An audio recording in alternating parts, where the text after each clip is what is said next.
This presentation today is looking at the conceptual understanding of sustainability and how it either subconsciously or consciously influences our design and planning practices. And hopefully, when you've heard this presentation, you can apply some of this thinking to the Arm Cove project, but also your other work. The shorter title for this is "What sort of environmentalist are you?" And I started getting interested in this in 1988, when the practice I was working for in London asked me to provide some advice to BP, British Petroleum. They'd just built millions of gallons of oil into Prince William Sound, which was a pristine environment in Canada, and they were looking for a good news story. And the partners in the practice said to me, they want us to advise them on environmental buildings. And I said, what do you mean, environmental buildings? They said, green building. I said, green building? I've never heard of a green building. And so I went off and I did some reading, and I found that there were green buildings, greener buildings, environmentally sensitive buildings, environmentally friendly buildings. And I thought, are these the same thing or are they different? And that's what got me into this. So that then evolved into a master's, which was, what is a green building? So today we're going to look at what sort of environmentalist are you? We're going to look at a little short history of sustainable development and the definitions, look at what they mean, and then look at some of the economic, social, environmental and philosophical thinking that underpins the concepts of sustainability. Looking at what's on the current debate or the agenda for sustainable development and what's not on the development. And then we'll look at some innovations that we're working on at UTS that might interest you. So, our potted history. Well, it was actually mentioned in 400 BC by the Greek philosopher Aristotle, who talked about a sustained yield in household economics and talk about a balance of income and outgoings. It was also referred to in the 1700s when it was used in reference to forestry. And that was the concept of making sure that you were replanting trees that you were also harvesting so that you had a continuing supply of trees in your forest. Coming up to more recent times, Rachel Carson was an ecologist, and she wrote a book in the late 1950s called Silent Spring. And this really alerted us to the use of chemicals in agriculture. And what had happened post-World War II, there was much greater use of chemicals. And what this was doing was killing all the bugs and the bees and the pollinators. And so because those animals weren't there, then the birds didn't come to feed off of those. And so what was happening in spring was, instead of hearing all the bird song and all the animals, there was silence. And so we started to understand that we were having an impact on the natural environment.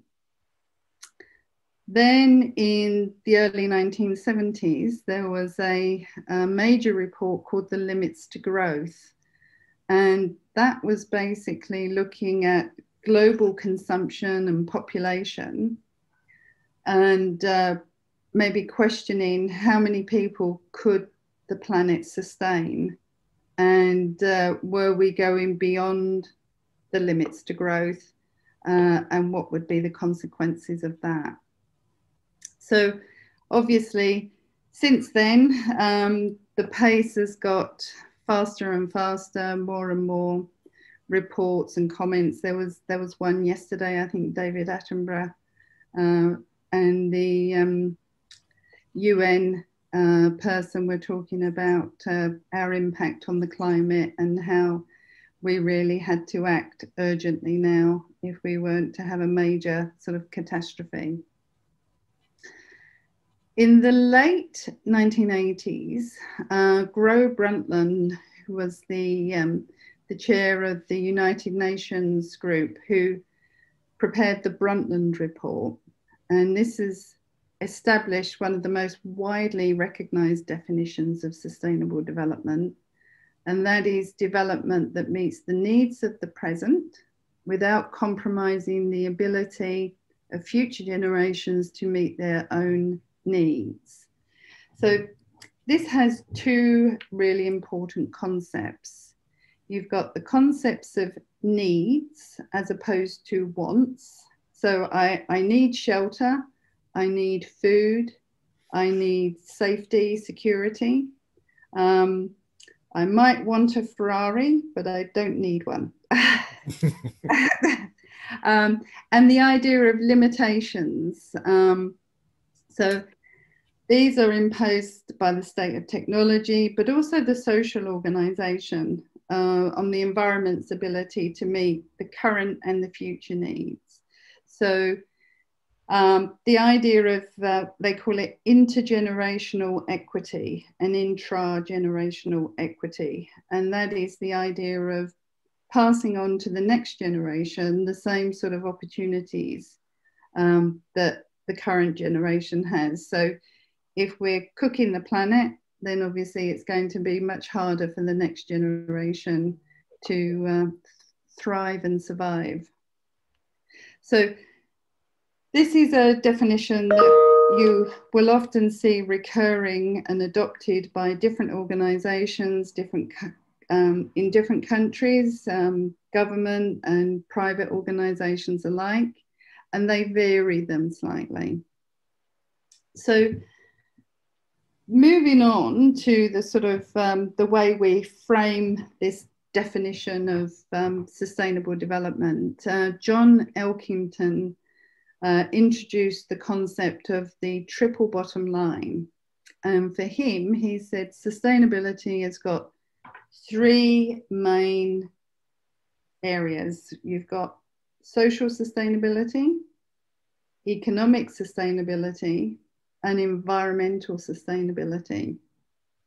And where all three overlap and are considered, that's where you get sustainability.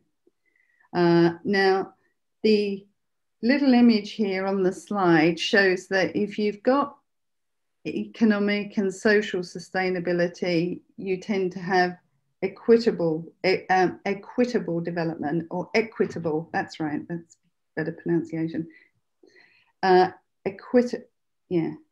Equitable development. So, for example, affordable housing in social housing would be an example of that. It's affordable and it's dealing with the social need.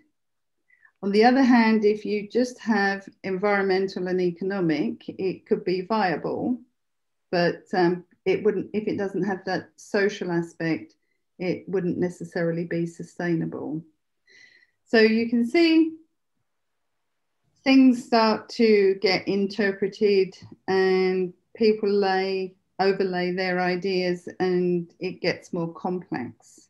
So we're going to have a look at a few more definitions to see how others have then interpreted this.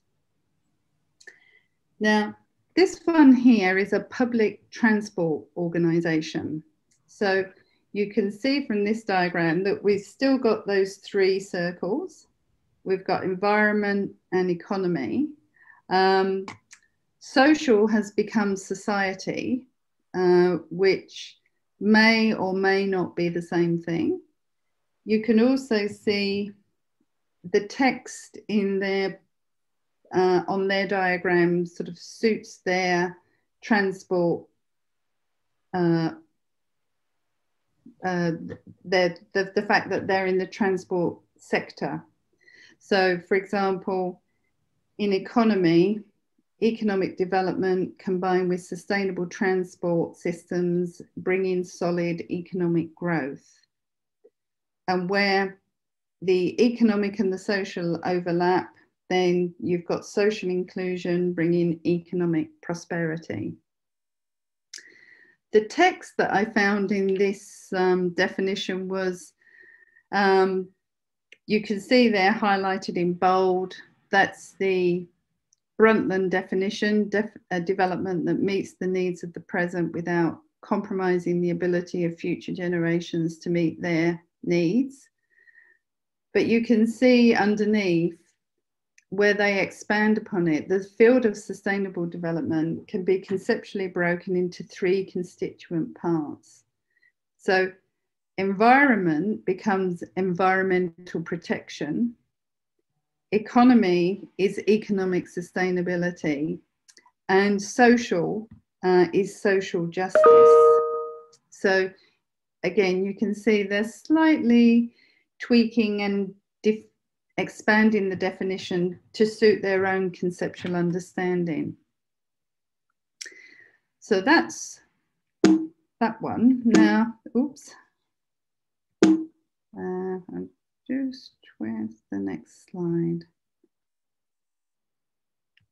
There we go.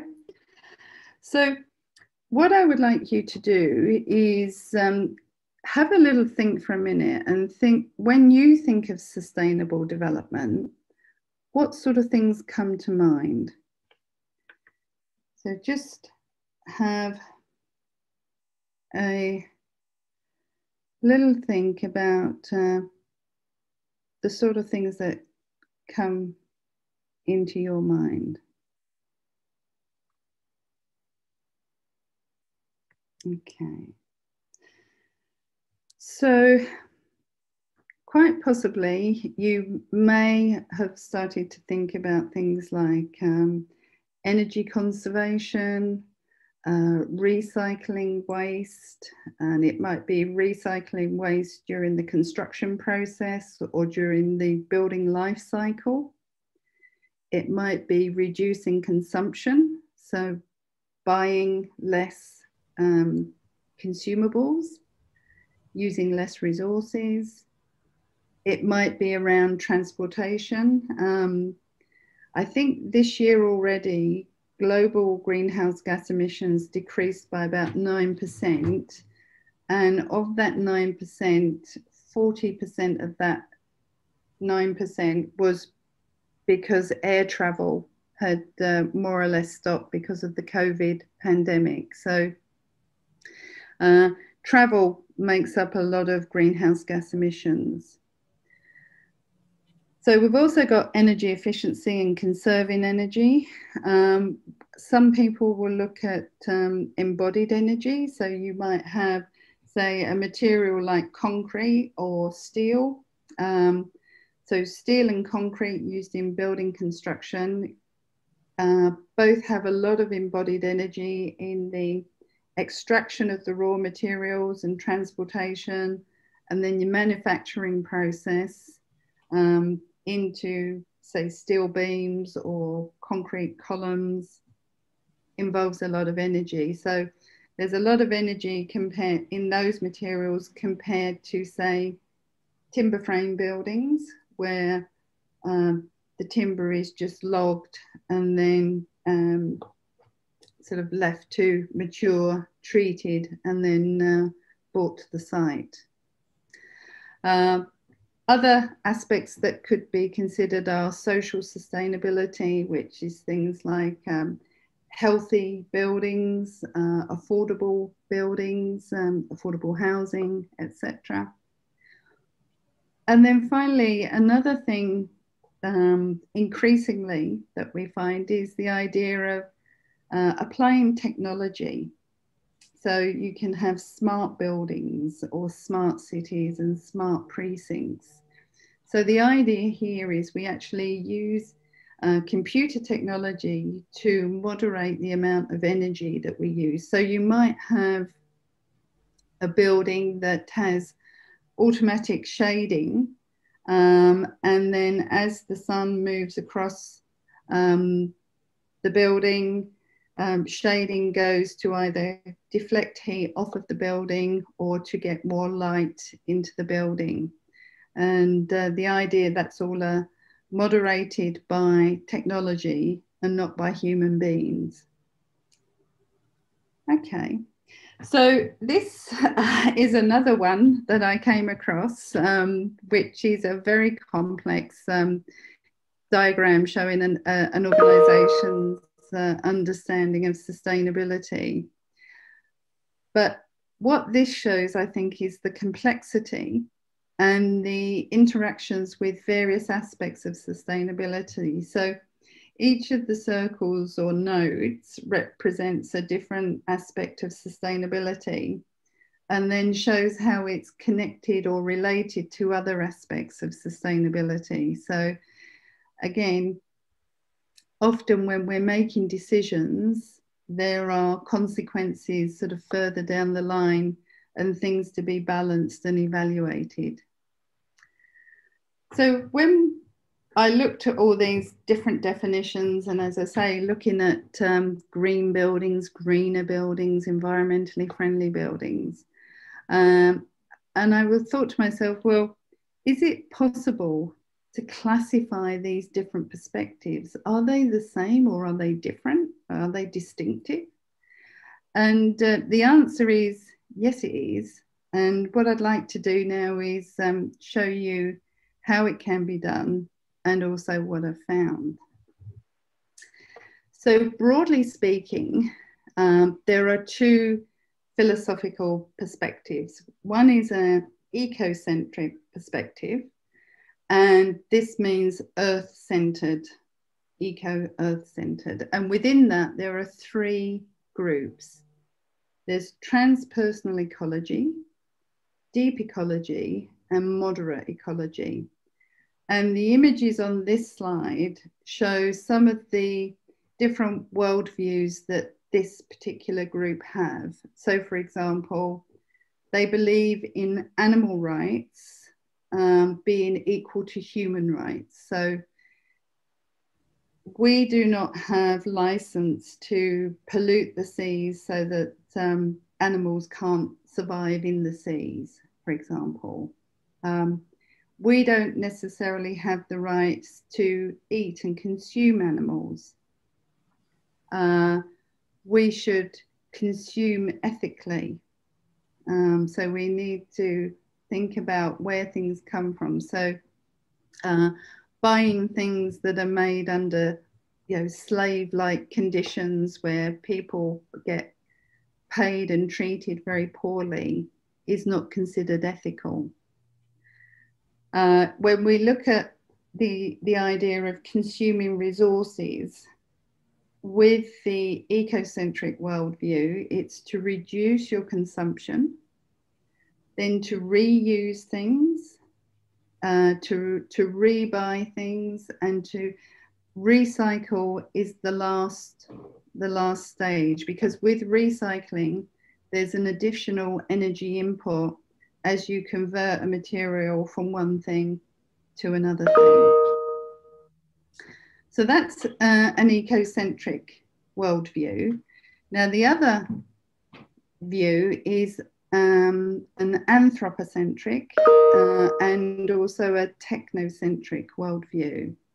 Now, anthropo means human-centered and technocentric, technology-centered.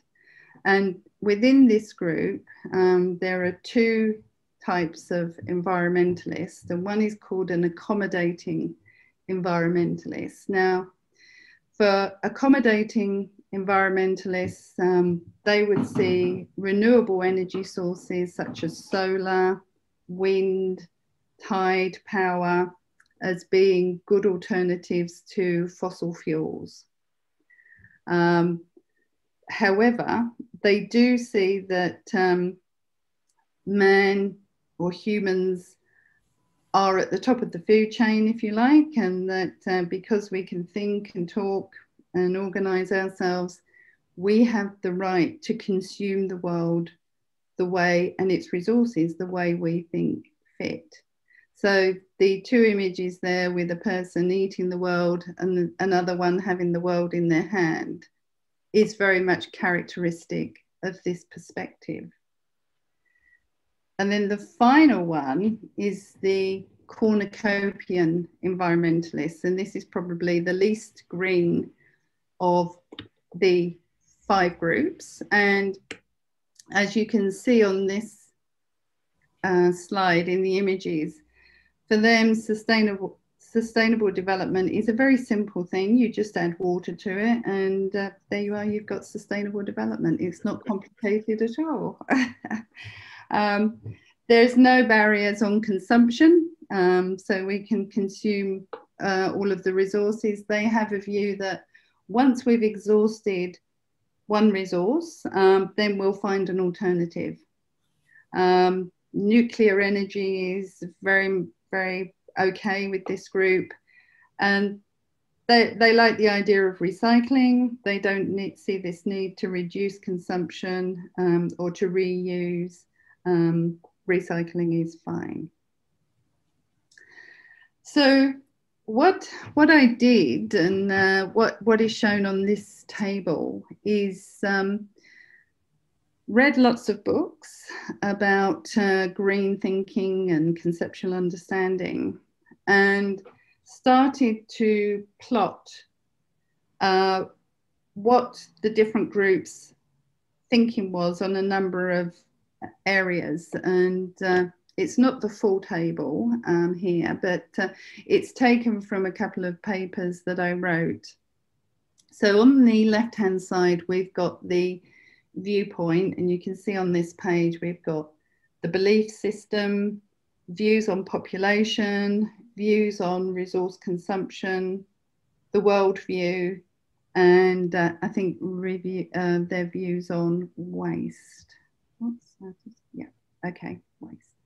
Okay, so what we can see with the transpersonal ecologists, for example, they have an almost religious kind of view in the way we should be using resources on the world.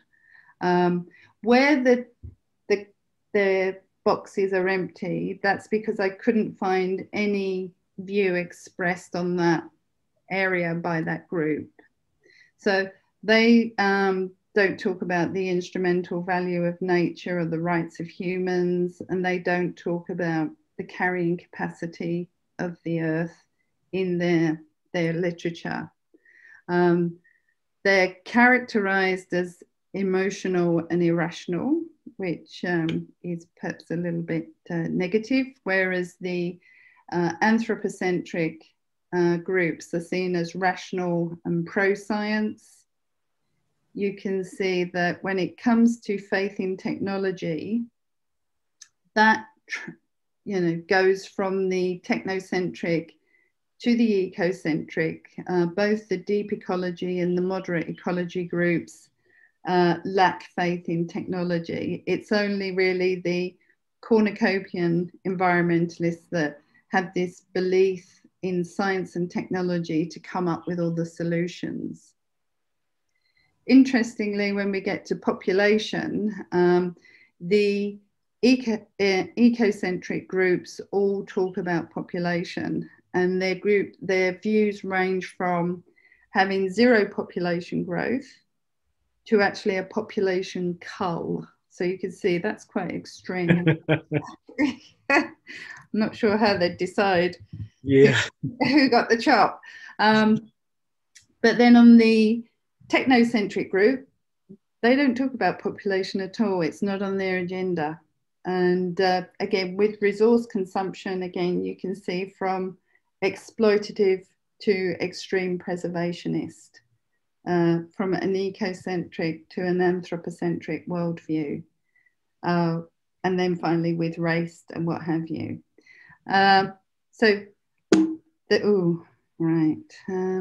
The next, let's have a look here. The next slide here just has some content on their economic perspectives and the energy perspectives.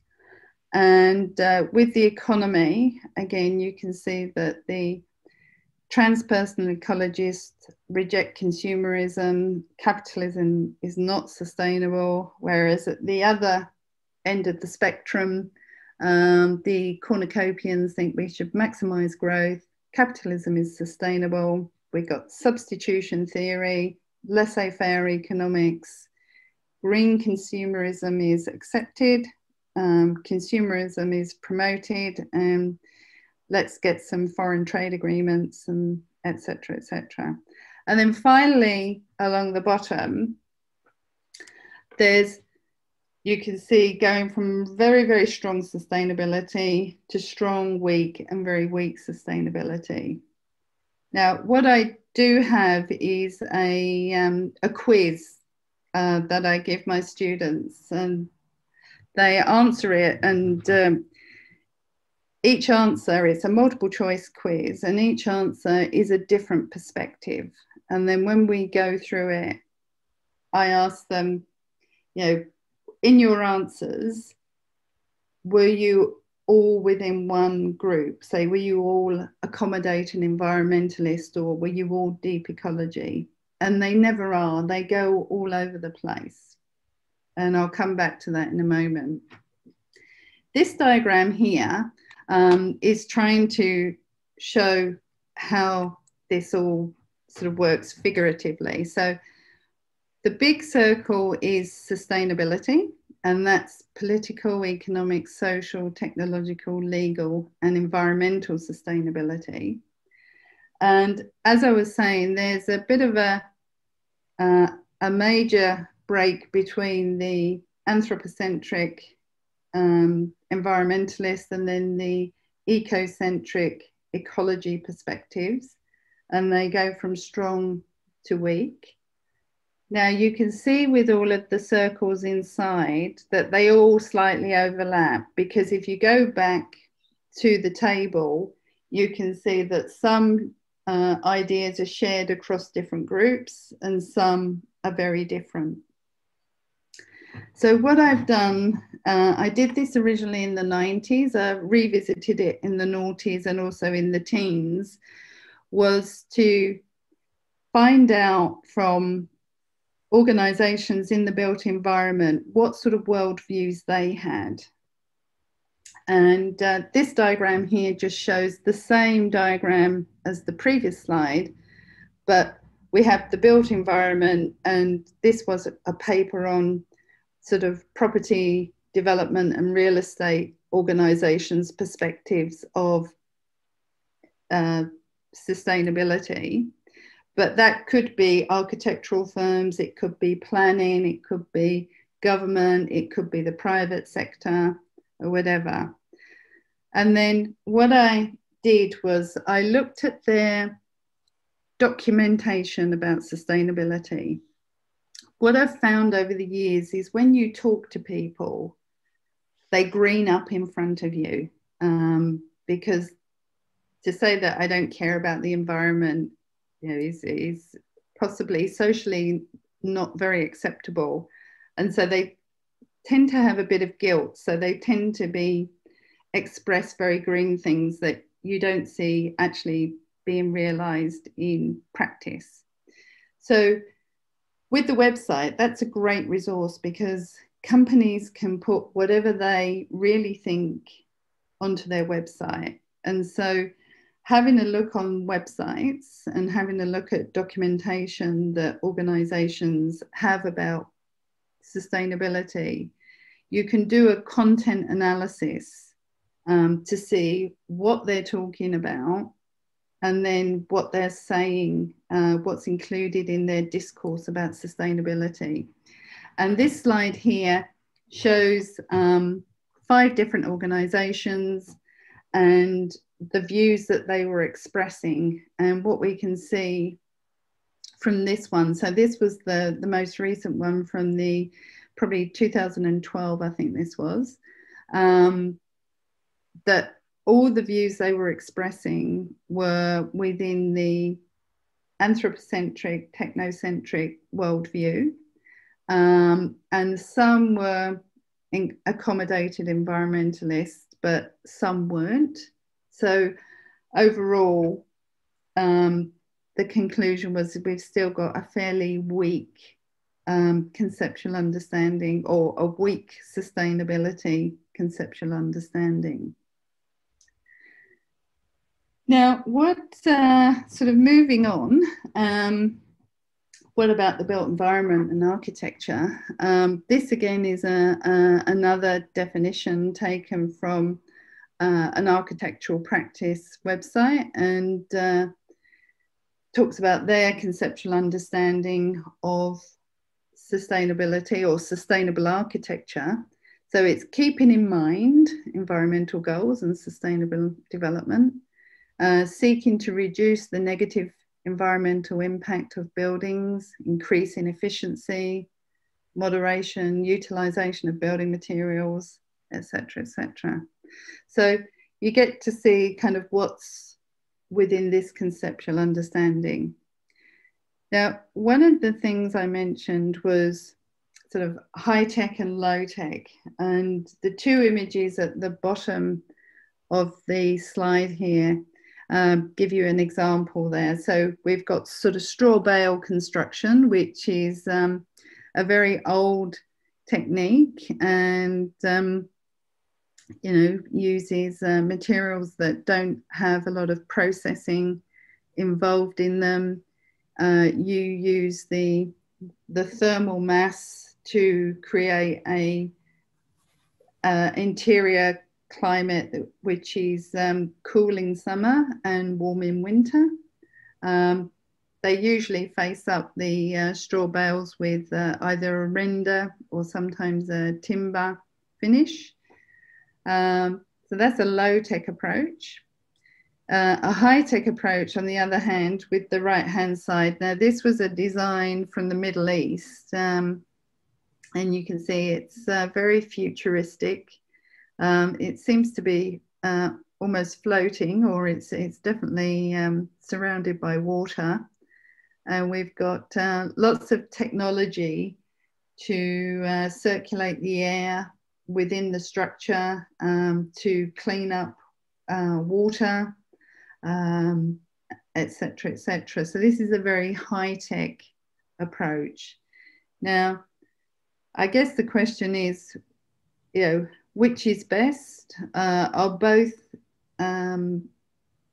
useful in certain circumstances, or is it a blend of both? And certainly with our smart cities agenda and our smart precincts and our smart buildings, we're definitely going very much down the technology route, I think, at the moment. And it may be that it can deliver good things. Now, some of the things that I wanted to just talk about with some of the innovations that we're working on at UTS. As Diane was saying earlier, I work with marine biologists, mechatronic engineers, horticultural scientists, as well as biomaterials engineers. So these are often people, when they contact me and say what they do, I have to go and look up what that professional area is, because it's not familiar to me. And I really like that, because, you know, they see the world differently to me. And sort of when I was doing my PhD, I was looking at building adaptation of office buildings in the Melbourne CBD, and I had a big database. And as I was looking at the buildings, I, for some reason, thought, well, we could put green roofs on those buildings and retrofit those buildings with green roofs. And so I put another column in my database and wrote a paper on it, the potential for retrofitting green roofs. And it was a very popular paper, and that really woke me up to the biophilia effect of nature, that humans like to be in nature, and it gives them a sense of well-being. And the benefits of green infrastructure: they can attenuate the urban heat island, they purify the air because plants give off oxygen and absorb carbon dioxide, they have a habitat for biodiversity, they have a thermal performance on roofs and walls, to reduce energy use inside. So there's lots of benefits, but unlike the Central Park building opposite UTS, and that you can see in that picture on the right-hand side there, we haven't had a really big uptake of them. And this is because one of the barriers is the maintenance costs and the occupational health and safety issues of people sort of working from cradles on the sides of tall buildings. And that made me think, well, maybe we could have a robot or a wallbot that could perform that maintenance. And you can see the little prototype that we've got there at the top of the slide.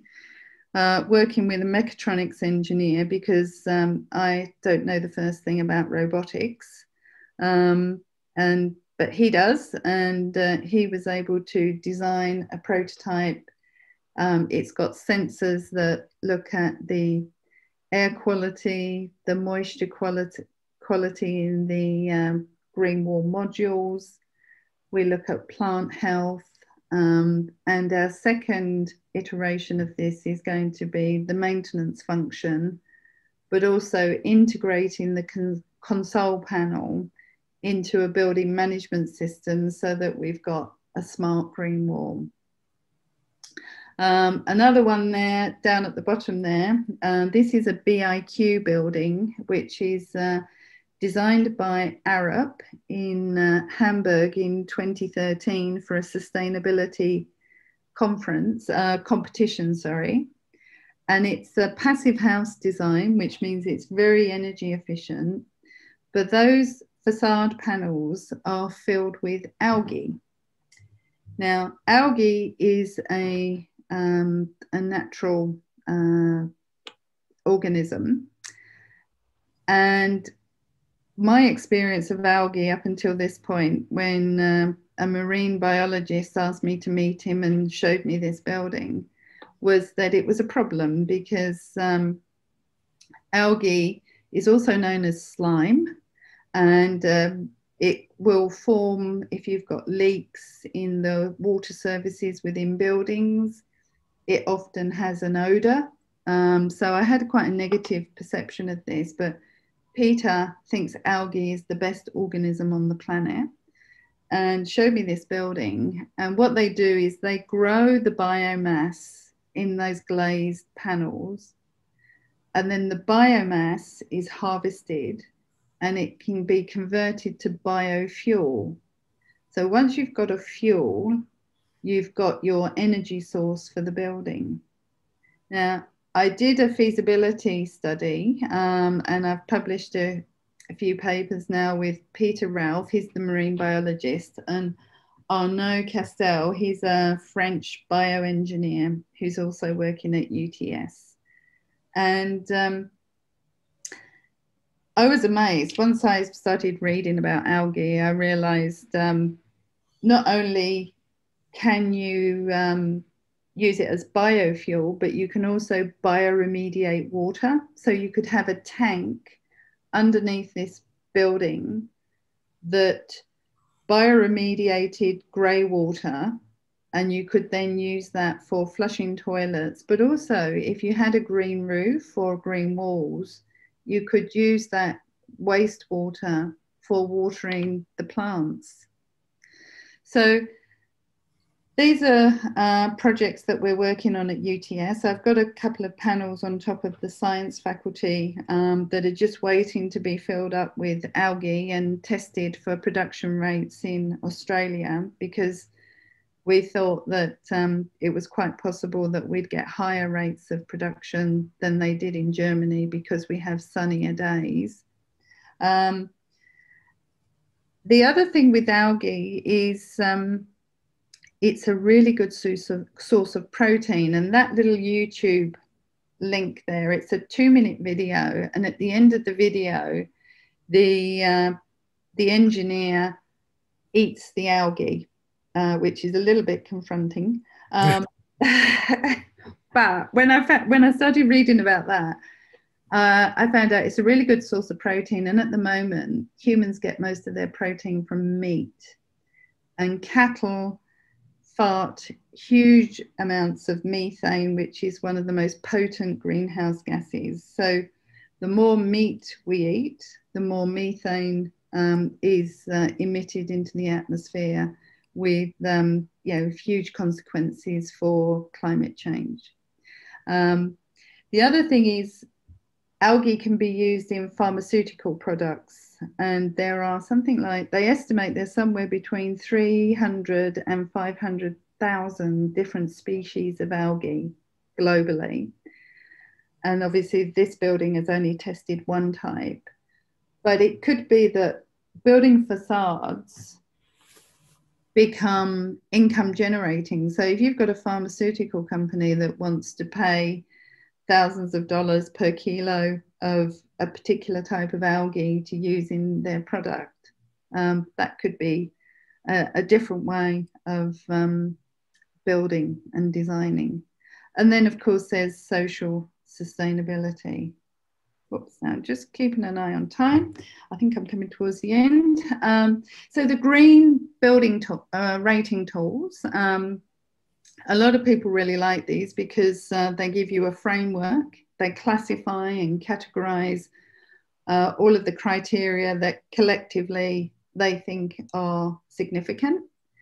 And they first started, BREEAM was the Building Research Establishment Environmental Assessment Method. That was a UK system that was launched in 1991. So that was, I think, one of the first cabs off the rank in respect of green building rating tools.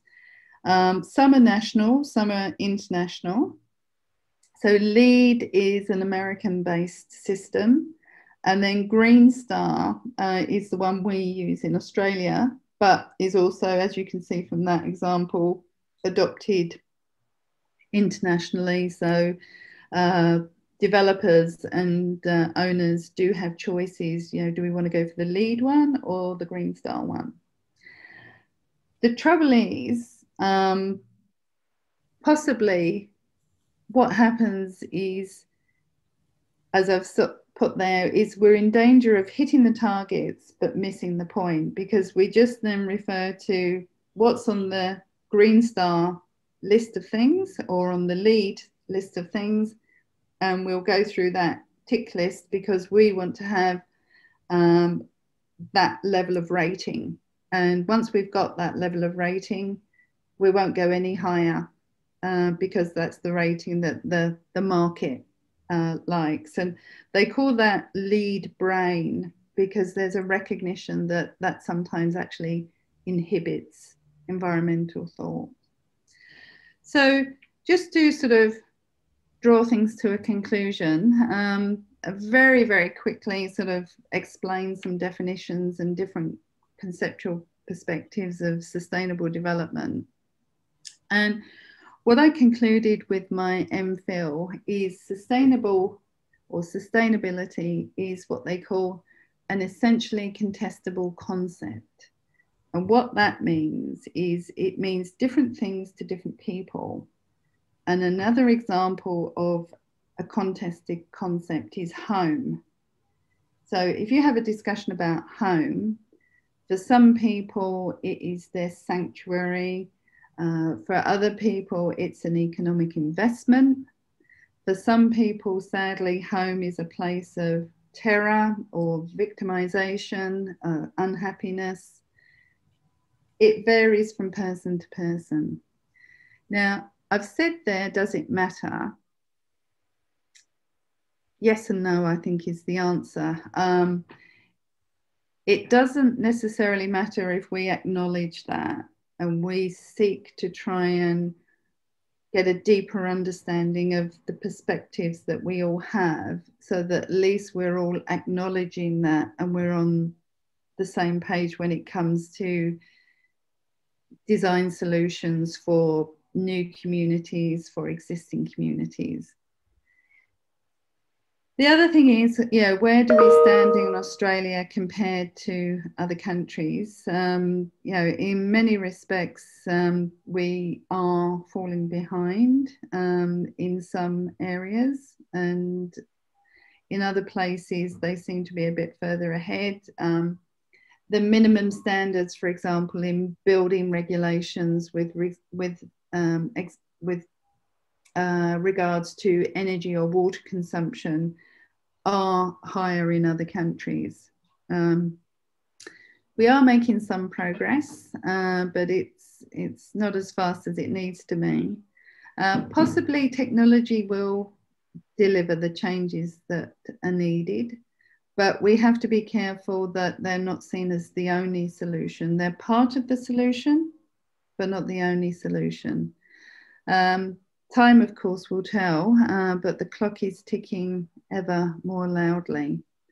So hopefully you can now apply some conscious thinking to the solutions that you come up with for the North Arm Cove project in respect